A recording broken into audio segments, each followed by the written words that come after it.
Bonjour Christine Saint-Pierre. Bonjour. Ministre des Relations internationales et de la francophonie du Québec. C'est la fête nationale du Québec aujourd'hui. Et vous êtes à Paris et vous célébrez l'amitié entre la France et le Québec. Oui, c'est une grande fête et à Paris, évidemment, nous avons beaucoup d'amis ici. Et pour nous, c'est important de souligner cette fête. Il y a des gens qui vont venir nous voir ce soir à la délégation générale du Québec à Paris. Alors, on va être très heureux de les rencontrer. Oui, c'est quoi la fête nationale du Québec? C'est un moment où l'on dit quoi quand on est québécois? C'est une grande fête, c'est la fête nationale. Autrefois, on appelait la fête nationale la Saint-Jean-Baptiste, patron des Canadiens français. Oui. Et c'est devenu au fil des ans la fête nationale. C'est la fête de tous les Québécois, c'est la fête du Québec. C'est affirmer son identité, de dire voilà, on est Québécois. L'identité, la culture, les couleurs aussi. Vous voyez le bleu partout au Québec aujourd'hui. Alors, c'est la fierté d'être Québécois et de faire partie aussi de cette grande famille qui est la francophonie. Oui, demain vous serez à Rome, mais donc vous êtes à Paris. On est ravis de vous recevoir sur le plateau de TV5 Monde, opérateur de la francophonie. Mais aussi pour dire finalement qu'en étant ici, le jour de la fête nationale, vous exprimez finalement cette relation incroyable entre la France et le Québec. C'est une relation unique. Je pense pas qu'ailleurs dans le monde on puisse vivre ce type de relation. Le Québec et la France, évidemment, ont une relation historique puisque nous sommes des descendants français, mais en même temps, nous avons une relation économique. Nous avons une relation sur le plan des accords en éducation. Nous avons des Français qui viennent vivre chez nous également. Il y a eu beaucoup d'immigration. Au début, il y en a encore beaucoup d'immigration. Alors, c'est toujours agréable.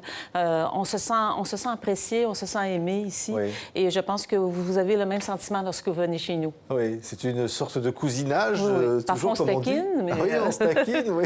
Mais aussi pour dire qu'il y a des enjeux économiques importants. Oui. Et la France peut jouer une carte finalement peut-être encore plus importante au Québec?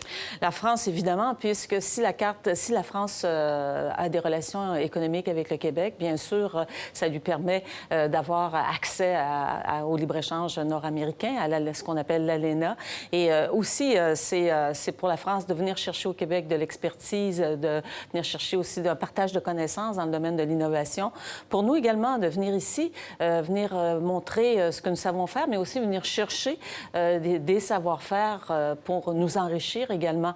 Nous avons beaucoup de projets importants qui peuvent intéresser aussi des investisseurs français. Le plan Nord, le plan maritime... La stratégie maritime, qui est ce grand projet du premier ministre Couillard de développer le potentiel du Saint-Laurent, qui est une voie maritime exceptionnelle qui se rend vers le Midwest américain. Nous faisons depuis la semaine dernière partie intégrante de la conférence des gouverneurs des Grands Lacs, qui inclut maintenant gouverneurs des Grands Lacs et premier ministre, Ontario et Québec. Oui. Alors, ça donne une opportunité nouvelle, ça? Oui, on parle de 100 millions de personnes qui vivent autour de cette grande zone, qui peut être une zone économique, franchement, fort importante pour les Européens, mais aussi pour les Français.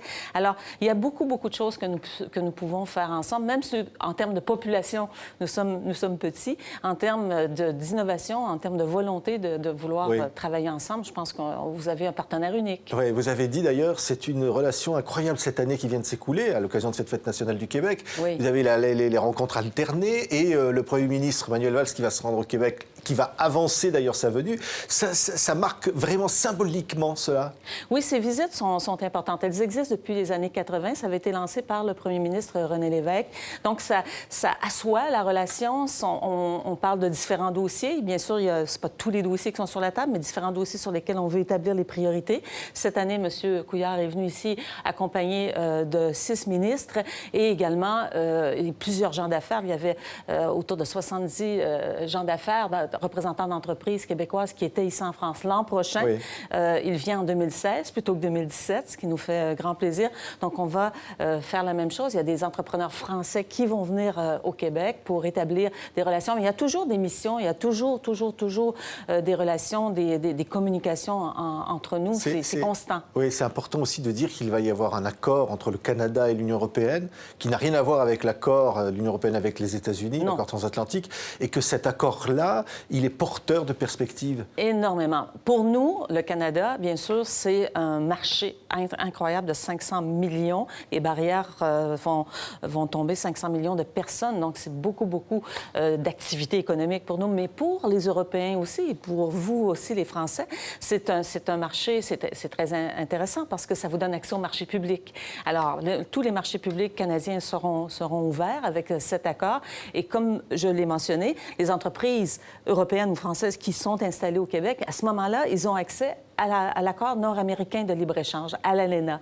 Donc, c'est très, très intéressant pour les investisseurs européens de venir dans le cadre de cet accord-là, qui est, on le sait, il y a certains qui manifestent de la résistance, mais je pense que lorsqu'on l'analyse, qu'on le regarde vraiment avec les yeux en fonction de l'avenir, en fonction de l'économie, de comment on peut faire accroître nos échanges commerciaux, c'est un accord extraordinaire. C'est important de dire aussi, et vous êtes ministre de la francophonie, que l'Organisation internationale de la francophonie est aussi un outil économique. Oui. Avec la francophonie, on peut faire du développement économique. Oui, auparavant, on parlait de l'Organisation internationale de la francophonie en termes de protection de la langue française, de grandes familles de locuteurs français. Mais là, on en parle en termes économiques et il y a beaucoup, beaucoup de choses qu'on peut encore là faire. Il y a une stratégie économique qui a été mise en place à Dakar. Et là, on peut aussi dire, ah, voilà, la francophonie peut être aussi un lieu où on pourra faire des échanges économiques. Et ça pousse la francophonie encore plus loin parce que nous sommes nombreux et il y aura un boom, comme vous savez, démographique énorme d'ici 2050.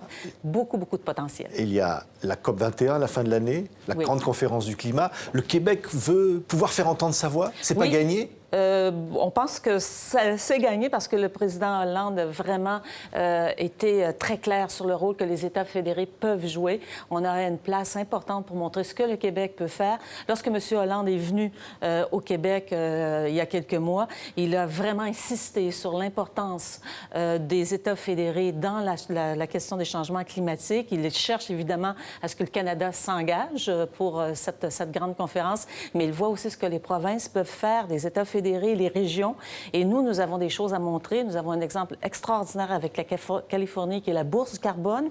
Alors ça, c'est des choses, des expériences. Et, en fait, ce ne sont pas des expériences, ce sont des réalisations qu'on peut présenter comme étant des choses que nous avons faites très concrètes. Nous avons fait très concrètes dans le dossier des changements climatiques. Et là, je pense qu'il y a vraiment une volonté qui va démontrer que non seulement les pays, mais aussi les plus petits, les États fédérés, les provinces, les régions et les villes également peuvent jouer ce rôle dans les changements climatiques. Merci beaucoup, Madame la ministre. Merci. J'allais presque vous dire bonne fête. Il y aura de la chanson québécoise, j'imagine, qui va résonner dans Paris, comme toujours.